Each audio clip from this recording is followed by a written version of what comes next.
Good evening, dear brothers and sisters in Christ. In today's Holy Mass, we include in our prayers the following intentions. For the thanksgiving of Zardas and Luz Medina and family, Fernando Baluyot and family, Mr. and Mrs. Elmer and Yoli Rubio, Nicole Timotea.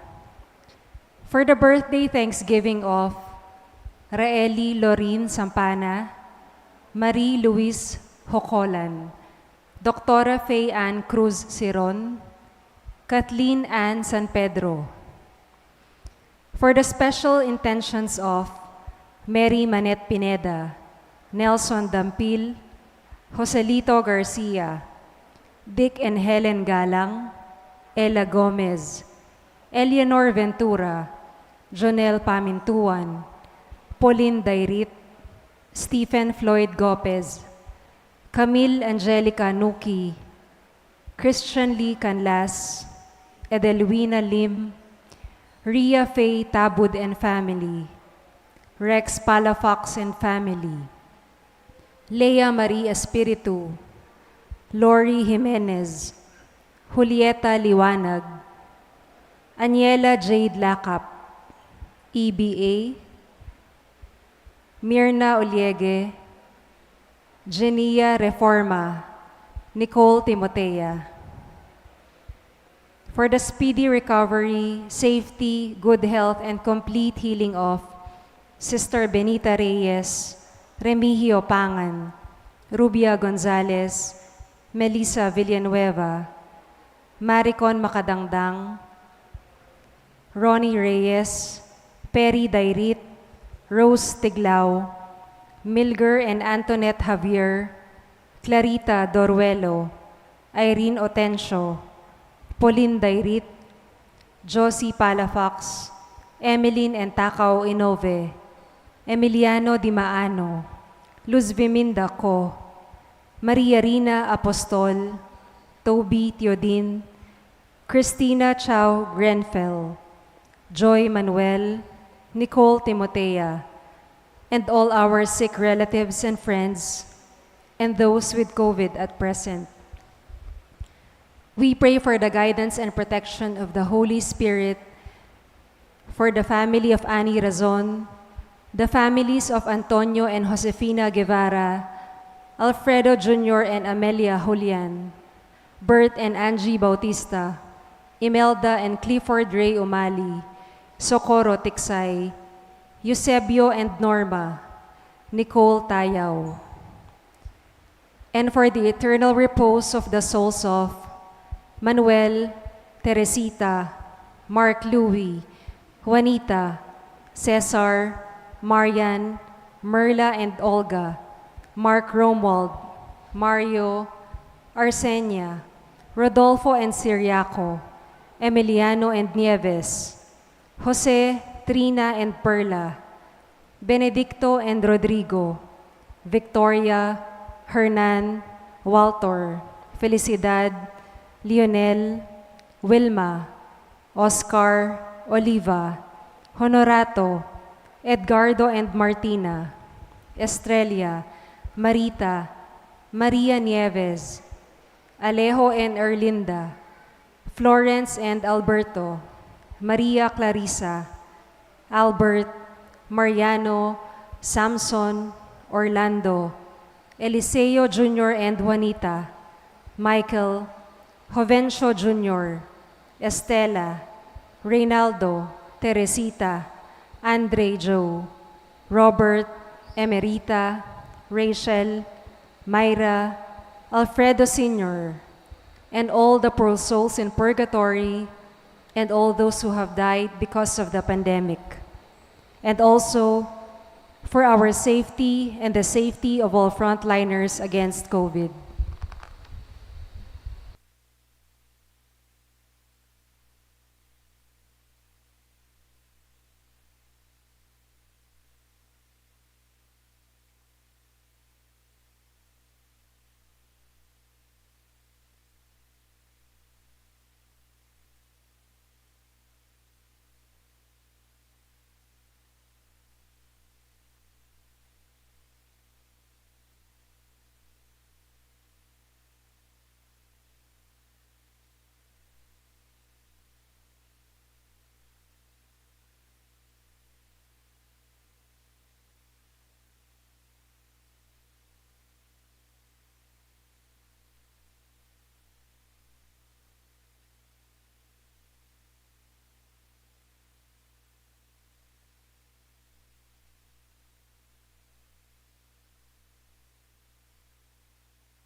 We are gathered as one family in the name of the Father, and of the Son, and of the Holy Spirit. Amen. The grace of our Lord Jesus Christ and the love of God and the fellowship of the Holy Spirit be with you all.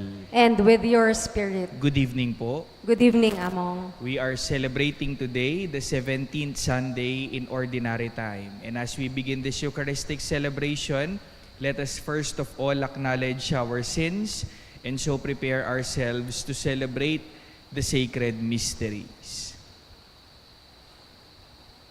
All together we pray. I confess To Almighty God, and to you, my brothers and sisters, that I have greatly sinned in my thoughts and in my words, in what I have done and in what I have failed to do, through my fault, through my most grievous fault. Therefore, I ask Blessed Mary, ever Virgin, all the angels and saints, and you, my brothers and sisters, to pray for me to the Lord our God. May Almighty God have mercy on us, forgive us our sins, and bring us to everlasting life. Amen.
Let us pray. O God, protector of those who hope in you, without whom nothing has firm foundation, nothing is holy, bestow in abundance your mercy upon us, and grant that with you as our ruler and guide, we may use the good things that pass in such a way as to hold fast even now to those that ever endure.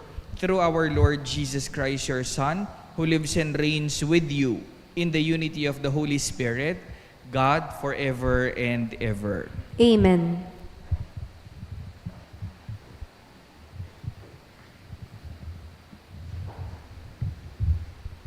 The Liturgy of the Word.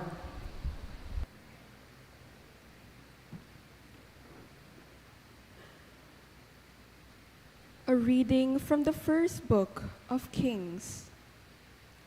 The Lord appeared to Solomon in a dream at night. God said, "Ask something of me, and I will give it to you." Solomon answered, "O Lord my God, you have made me your servant, king to succeed my father David. But I am a mere youth, not knowing at all how to act. I serve you in the midst of the people whom you have chosen, a people so vast that it cannot be numbered or counted. Give your servant, therefore, an understanding heart to judge your people and to distinguish right from wrong. For who is able to govern this vast people of yours?" The Lord was pleased that Solomon made this request.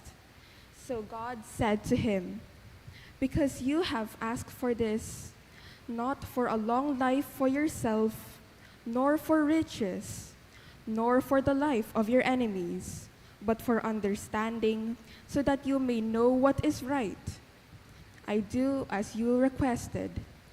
I give you a heart so wise and understanding that there has never been anyone like you up to now. And after you, there will come no one to equal you." The word of the Lord. Thanks be to God. For our responsorial psalm, let our response be, "Lord, I love your commands." Lord, I love your commands. I have said, "O Lord, that my part is to keep your words. The law of your mouth is to me more precious than thousands of gold and silver pieces." Lord, I love your commands. Let your kindness comfort me, according to your promise to your servants. Let your compassion come to me, that I may live. For your law is my delight. Lord, I love your commands. For I love your commands, more than gold, however fine. For in all your precepts I go forward. Every false way I hate.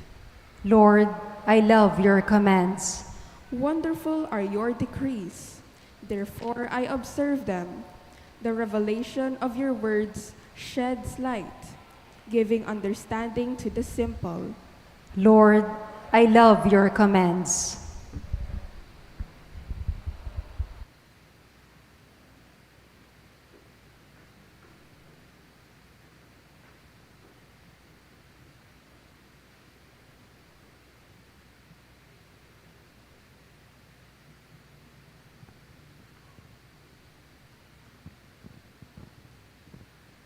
A reading from the letter of St. Paul to the Romans. Brothers and sisters, we know that all things work for good for those who love God, who are called according to his purpose.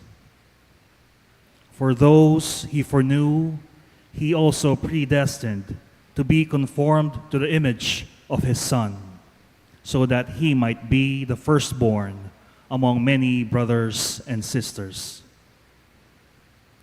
And those he predestined, he also called. And those he called, he also justified. And those he justified, he also glorified. The word of the Lord. Thanks be to God. Let us honor the Holy Gospel.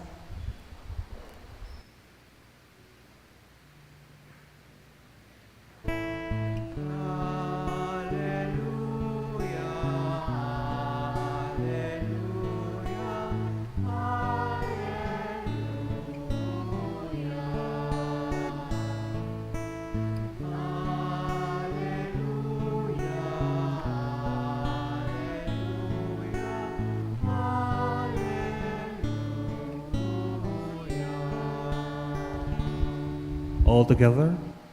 Blessed are you, Father, Lord of heaven and earth, for you have revealed to little ones the mysteries of the kingdom.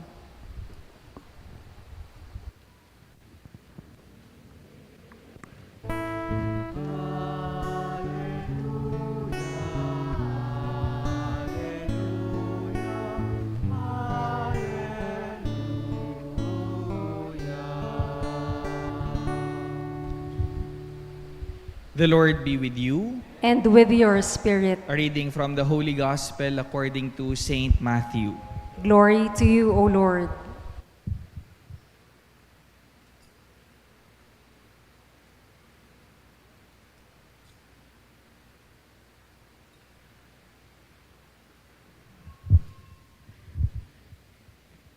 Jesus said to his disciples, "The kingdom of heaven is like a treasure buried in a field, which a person finds and hides again, and out of joy goes and sells all that he has and buys that field. Again, the kingdom of heaven is like a merchant searching for fine pearls. When he finds a pearl of great price, he goes and sells all that he has and buys it. Again, the kingdom of heaven is like a net thrown into the sea, which collects fish of every kind. When it is full, they haul it ashore and sit down to put what is good into buckets. What is bad, they throw away. Thus it will be at the end of the age. The angels will go out and separate the wicked from the righteous and throw them into the fiery furnace, where there will be wailing and grinding of teeth. Do you understand all these things?" They answered, "Yes." And he replied, "Then every scribe who has been instructed in the kingdom of heaven is like the head of a household, who brings from his storeroom both the new and the old." Sisters and brothers, the Gospel of the Lord. Praise to you, Lord Jesus Christ. Once again, good evening po sa inyo lahat. Good evening, Among. I think it is but fitting for us to acknowledge each and everyone's presence. Pakigreet ho ninyo ng good evening yung mga katabi ho ninyo. Sige po. Good evening po sa ating lahat. Pakisabi nyo sa katabi ho ninyo ngayon, blooming ka ngayon. Sige po, sabihin nyo ho. Blooming ka ngayon. Alam nyo ho, naniniwala ho ako, palagi ko ho itong sinasabi, na whenever we enter the church, hindi lang ho nakaka-blooming sa itsura, kundi pati na ho sa ating kalooban, whenever we are making time for the Lord. Palakpakan ho natin ang ating Panginoon. Gusto ko hong simulan ang homily ho natin sa isa hong istorya na nabasa ko ho, na baka ho narinig na din ho ninyo. Minsan daw ho merong isang lalaki, natulog ho siya at sa kanyang pagtulog na naginip ho itong lalaki. Alam niyo ho yung napanaginipan ho niya, nasa ilalim daw ho siya ng isang mahaba at malaking tulay. Ano hong ginagawa ho niya sa ilalim ng tulay? Naghuhukay daw ho itong lalaki. Sa kakahukay daw ho niya, meron ho siyang natagpuang kayamanang worth more than 1 million pesos. Yun ho yung kanyang panaginip. Pagkagising ho niya, you imagine the disappointment. Sabi ho ng lalaki sa kanyang sarili, "Sayang, paninapya mo. Sayang, maninap kumo pala." Pero binaliwala ho ng lalaki. Kinabukasan ho, natulog ho itong lalaki pagkagabi. Sa kanyang pagtulog, na naginip na naman ho. Same dream. Nasa ilalim ho siya ng tulay, naghuhukay, nakakita ho siya ng kayamanang more than 1 million pesos. Nagising ho yung lalaki, sabi na naman ho niya sa sarili niya, ba, 2 beses na nananaginip ako, sayang, paninapla-palareta. Alam niyo ho ang masakit, sa 2 linggo ho, madalas hong napapanaginipan ng lalaki yung parehong panaginip na nasa ilalim ho siya ng tulay, naghuhukay, at nakakita ho siya ng kayamanang worth more than 1 million pesos. Pagkagising ho nitong lalaki, pagkatapos ho ng 2 linggo, ba, sumusobra na? Baka galang totoo yung aking panaginip? Paano kaya kung hanapin ko yung tulay sa panaginip ko? Paano kaya kung hanapin ko yung tulay at maghukay ako dun sa ilalim ng tulay, baka nga makakita ako ng kayamanang worth more than 1 million pesos. So ganun ho yung ginawa ho ng lalaki. Pagkabangon ho niya sa kanyang kama, nagsimula na ho siyang mag-impake. Nagpaalam ho siya sa kanyang asawa, tsaka ho sa 5 ho niyang anak, tsaka na ho siya nagsimula hong maghanap dun sa tulay. Bakit ko ho nakwento? Yung kwento ho na yon, my dear brothers and sisters. Kasi whether we admit it or not, aminin man ho natin at hindi, we are all in search of treasures. Hindi ho ba? Nagtatrabaho ho tayo, nagpapakapagod ho tayo araw-araw para ho meron ho tayong maipangtustos sa mga sarili ho natin, sa mga mahal ho natin sa buhay. We are all in search of treasures. Tayo hong lahat naghahanap ho ng kayamanan. But the bigger question is, nungkot nandako po, kung kayo ho yung tatanungin ko ho, alam niyo ho ba kung ano ho yung pinaka-importanting kayamanan na kailangan ho ninyong hanapin? Alam niyo ho ba kung ano ho yung pinaka-importanting kayamanan na baka nasa inyo na ho, pero ang kailangan lang ho nating gawin, alagaan at pagyamanin itong kayamanan na nasa sa atin naman na talaga simula pa nung una. My dear brothers and sisters, that is exactly the tone of our gospel for today. Meron hong kinuwentong 2 parables si Jesus ngayon na magkapareho ho yung kanilang thought. Una ho, meron daw hong lalaki, meron ho siyang natagpo ang lupa, naghukay ho siya dun sa lupa, aksidente ho siyang nakahanap ng kayamanan. Ang ginawa ho ng lalaki, kitkot na pong pasibayo, iningkayang ikit, tsaka ho siya umalis. Binenta ho niya lahat ng meron ho siya para lang ho bilhin itong lupa na meron hong kayamanan. Yun ho yung unang parable na kinuwento ho ni Jesus. Pangalawa, meron daw hong merchant, bumibili ho siya ng mga perlas. Sa kakabili ho niya ng perlas, meron ho siyang nakitang isang perlas na wala daw hong kasing at katulad ang kanyang ganda. The pearl of great price. Ang ginawa ho ng merchant, binenta niya ho lahat nang meron ho siya para ho bilhin itong pearl of great price. My dear brothers and sisters, ano ho ang ibig sabihin ng ating mga parables ngayon? Ibig sabihin lang ho ng Panginoon na kapag nahanap na ho natin yung pinaka-importanting kayamanan sa buhay ho natin, I am very sure ang susunod ho nating gagawin, magiging automatic na ho sa atin na kaya ho nating ipagpalit lahat para lang ho sa kayamanan ho na yon. Ang tanong ho, ikit mo na ita? Nakita mo na yung pinaka-importanting kayamanan na meron ka? My dear brothers and sisters, if I may suggest, look around you. The people around you are your real treasures. Hindi naman ho yung laman ng ating pitaka. Hindi naman ho yung bilang ng palapag ng bahay ho ninyo. Hindi naman ho yung bilang ng mga sasakyan ho ninyo. Ang mga tunay ho nating kayamanan, yung mga taong nasa paligid din ho natin. Sila ho yung tunay ho nating kayamanan. Meron hong nakapagsabi ho sa akin bago ho ako ma-ordain na pare, Among, you invest on people. Mag-invest ka sa mga tao, which is correct. Hindi ho ba? Kaya para ho sa akin, naniniwala ho ako, mas mayaman ho yung taong alam ho niya kung ano ho yung tunay niya hong kayamanan kaysa sa taong marami hong ari-arian. Palagi ko nga ho itong sinasabi, yung mga material na bagay na meron ho tayo, napakaganda hong tawagin ho sila sa Tagalog. Ano ho sa Tagalog yung possessions? Ano ho sa Tagalog yung possessions? Arian. Kunwari lang keka. Eno man talaga keka.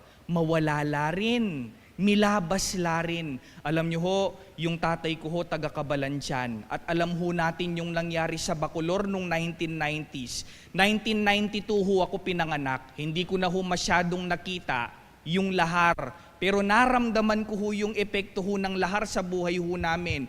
Habang lumalaki ho kami, wala man ho kaming sariling bahay. Palipat-lipat ho kami. Pero sa kwento ho ng tatay ko, nung naglahar daw ho, lahat ng pinaghirapan, lahat ng pinagpawisan, in just a snap of one's finger, na wala hong parang bula.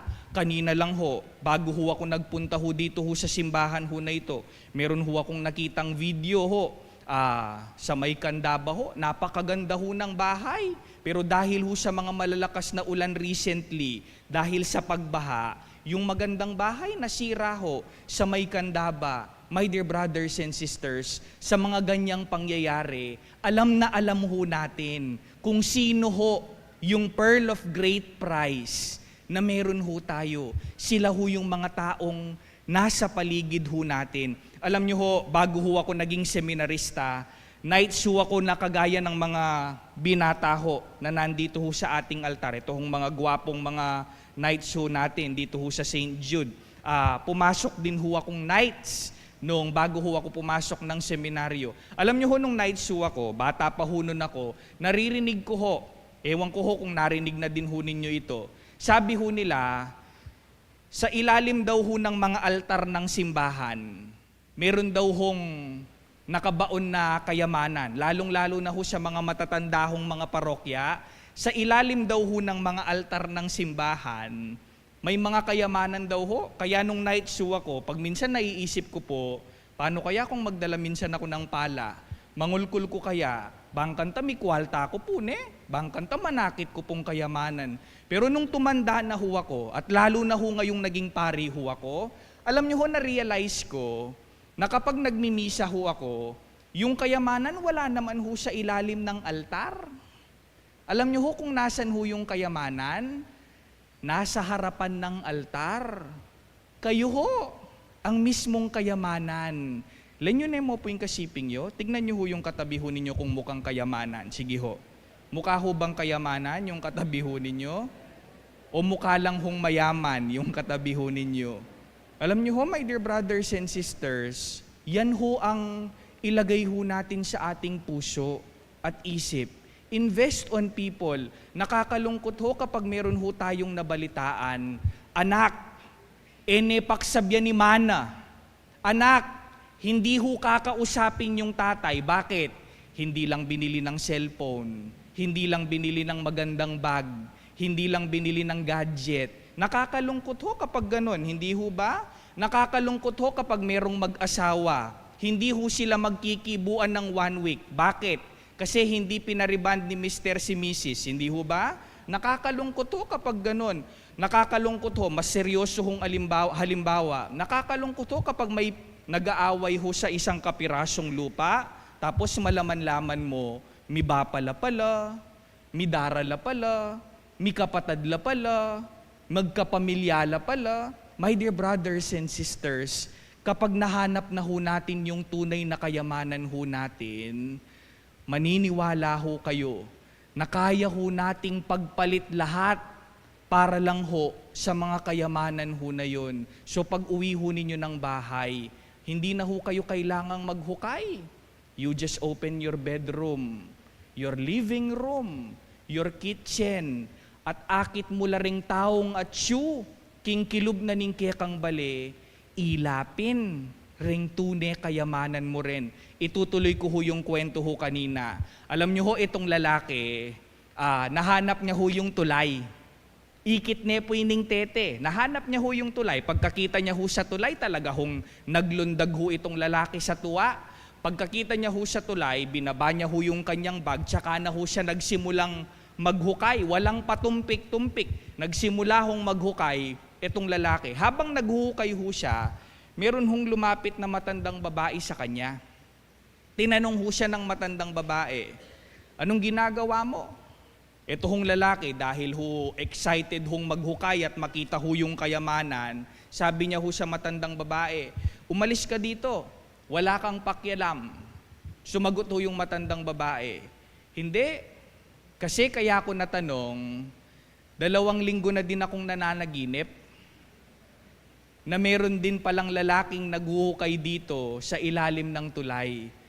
At sa panaginip ko, sinabihan ko yung lalaki na iniwan niya yung kanyang asawa, iniwan niya yung kanyang 5 anak para sa kayamanang hindi naman siya sigurado kung totoo. Alam niyo ho, pagkarinig ho ng lalaki dun sa sinabi ng matanda, binitiwan niya ho yung kanyang pala. Tumakbo ho siya pabalik ng bahay. Pagkakita niya ho sa kanyang asawa, niyakap niya ho yung asawa niya. Pagkakita niya ho sa 5 ho niyang anak, niyakap niya ho yung mga anak niya. Tsaka niya ho sinabi sa kanila, you are my greatest treasure.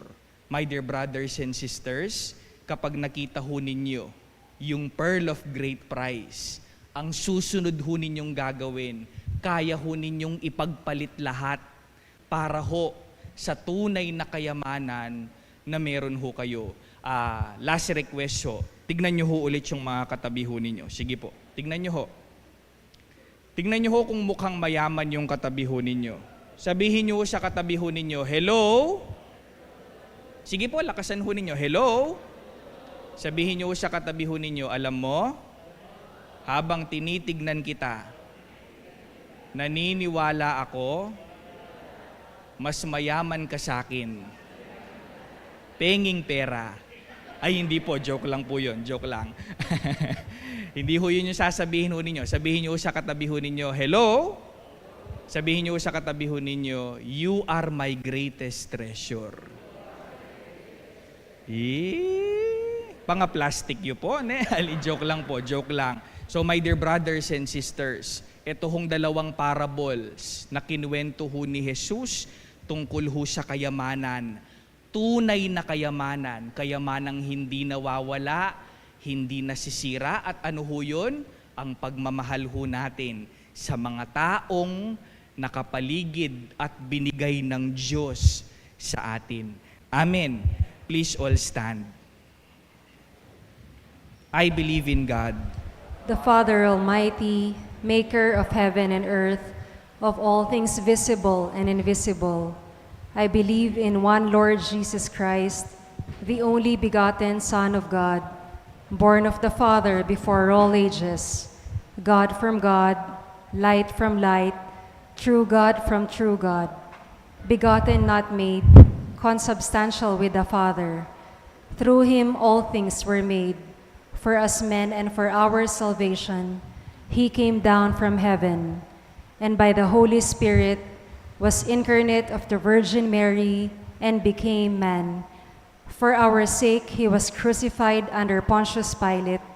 He suffered death and was buried, and rose again on the 3rd day in accordance with the Scriptures. He ascended into heaven and is seated at the right hand of the Father. He will come again in glory to judge the living and the dead, and his kingdom will have no end. I believe in the Holy Spirit, the Lord, the giver of life, who proceeds from the Father and the Son, who with the Father and the Son is adored and glorified, who has spoken through the prophets. I believe in one holy, Catholic, and Apostolic Church. I confess one baptism for the forgiveness of sins, and I look forward to the resurrection of the dead and the life of the world to come. Amen. God our Father has given us the gift of faith as a treasure and a pearl of great price. Let us continue to cherish this gift and share it with people around us by living up to the demands of our faith. For every prayer we say, Father, reveal to us the mysteries of your kingdom. Father, reveal to us the mysteries of your kingdom, that Pope Francis and all church leaders may work tirelessly toward making the kingdom of heaven permeate and be proclaimed to all nations and people, we pray. Father, reveal to us the mysteries of your kingdom. May we hold to our faith and values and see them as true and lasting treasures, and not be seduced by the passing joys of power, prestige, and pleasure, we pray. Father, reveal to us the mysteries of your kingdom. May the leaders of nations work for prosperity and progress without forgetting human dignity and the gospel's values, we pray. Father, reveal to us the mysteries of your kingdom. That all missionaries around the world joyfully share their talents and possessions at the service of the people, especially the poor, the sick, and the needy, we pray.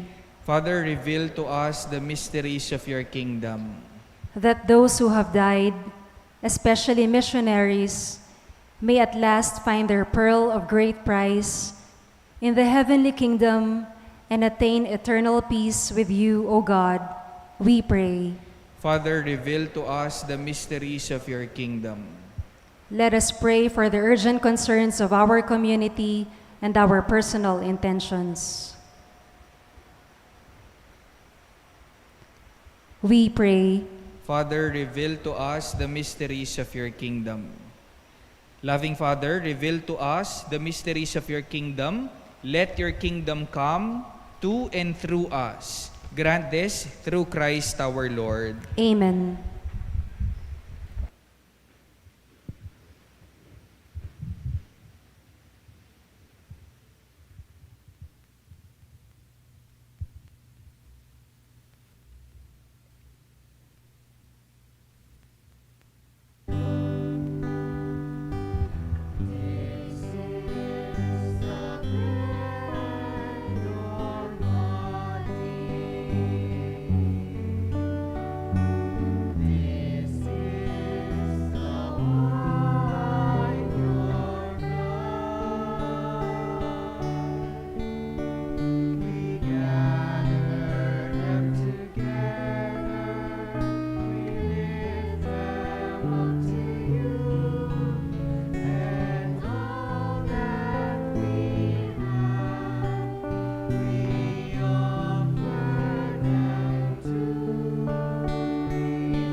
Please rise for the incensing.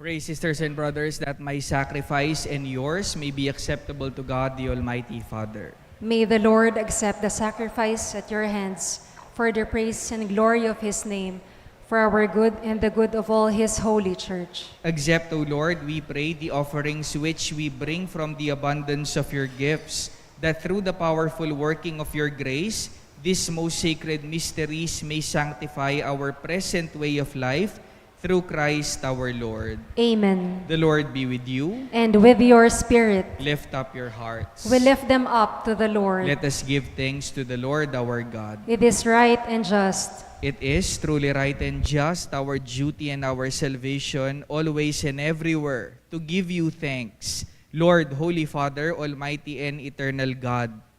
For you so loved the world, that in your mercy you sent us the Redeemer, to live like us in all things but sin, so that you might love in us what you loved in your Son, by whose obedience we have been restored to those gifts of yours, that by sinning we had lost in disobedience. And so, Lord, with all the angels and saints, we too give you thanks, as in exaltation we acclaim.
You are indeed holy, O Lord, the fount of all holiness.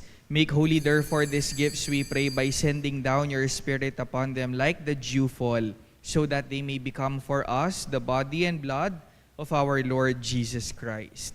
At the time he was betrayed and entered willingly into his passion, he took bread, and giving thanks broke it, and gave it to his disciples, saying, "Take this, all of you, and eat of it. For this is my body, which will be given up for you."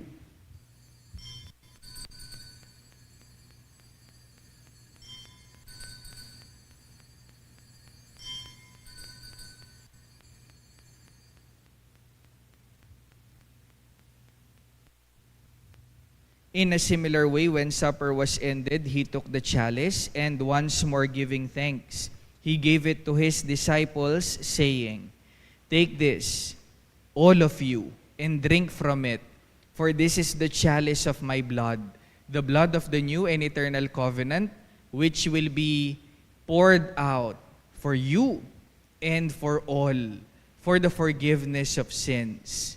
Do this in memory of me."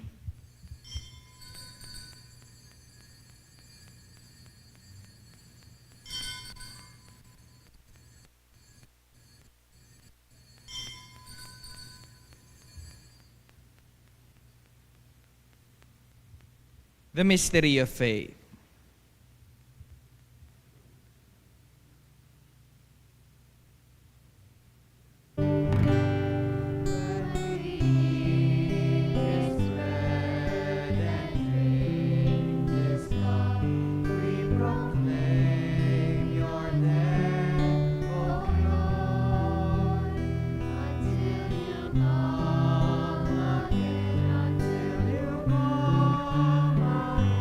We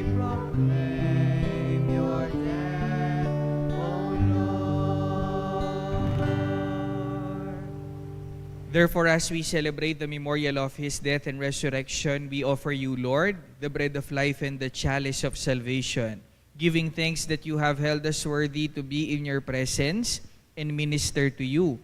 Humbly we pray that partaking of the body and blood of Christ, we may be gathered into one by the Holy Spirit. Remember, Lord, your church spread throughout the world and bring her to the fullness of charity, together with Francis, our Pope, Florentino, our Bishop, Pasiano, our Bishop Emeritus, all the bishops, the priests, the deacons, the religious, the seminarians, and this entire family, your Son, loved and saved for you. Remember also our brothers and sisters who have fallen asleep in the hope of the resurrection, and all who have died in your mercy. Welcome them into the light of your face. Have mercy on us all, we pray, that with the Blessed Virgin Mary, Mother of God, with Saint Joseph, her spouse, with Saint Jude and the blessed apostles, and all the saints who have pleased you throughout the ages, we may merit to be co-heirs to eternal life and may praise and glorify you through your Son, Jesus Christ. Through Him and with Him and in Him, O God, Almighty Father, in the unity of the Holy Spirit, all glory and honor is yours forever and ever.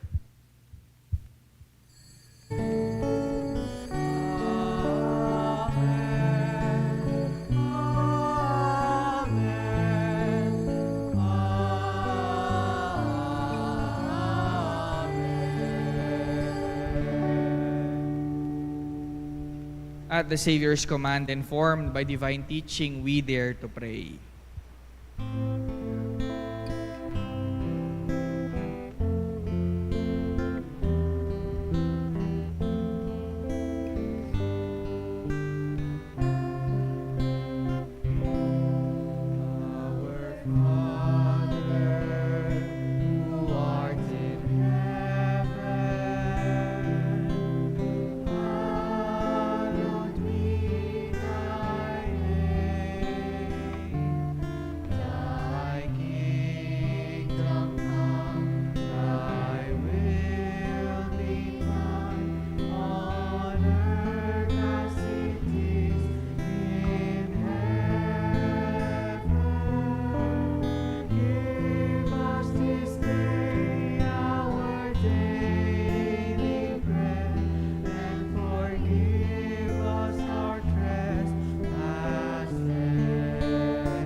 Deliver us, Lord, we pray, from every evil. Graciously grant peace in our days, that by the help of your mercy we may be always free from sin and safe from all distress, as we await the blessed hope and the coming of our Savior, Jesus Christ.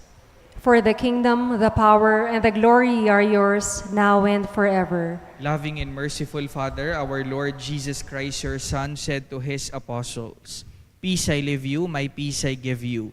Look not on our sins, but on the faith of your church, and graciously grant her peace and unity in accordance with your will, who live and reign forever and ever." Amen. The peace of the Lord be with you always. And with your spirit. Let us offer each other the sign of peace. Peace be with you po.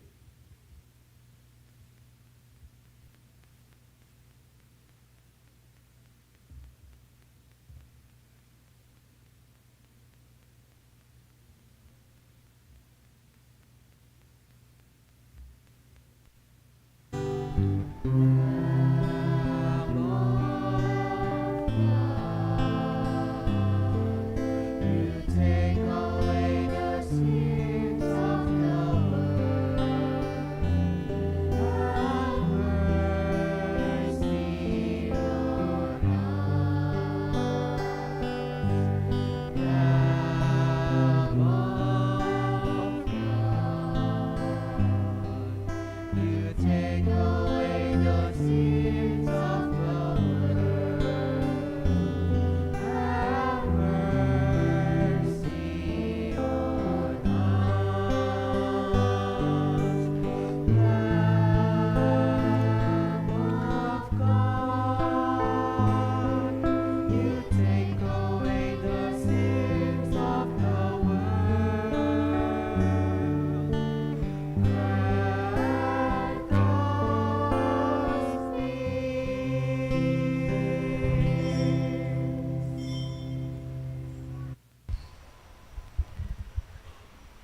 Sisters and brothers, behold the Lamb of God, behold him who takes away the sins of the world.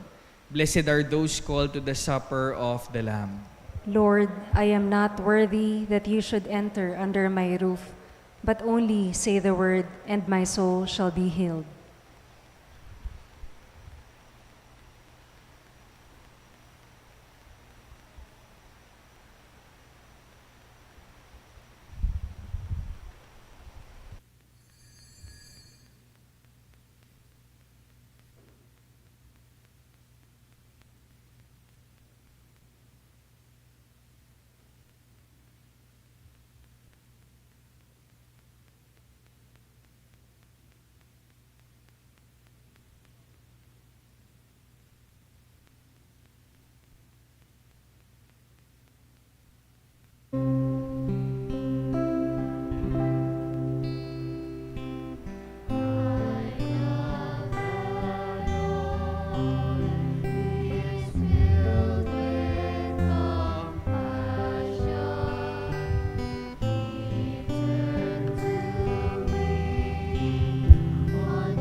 Let us pray.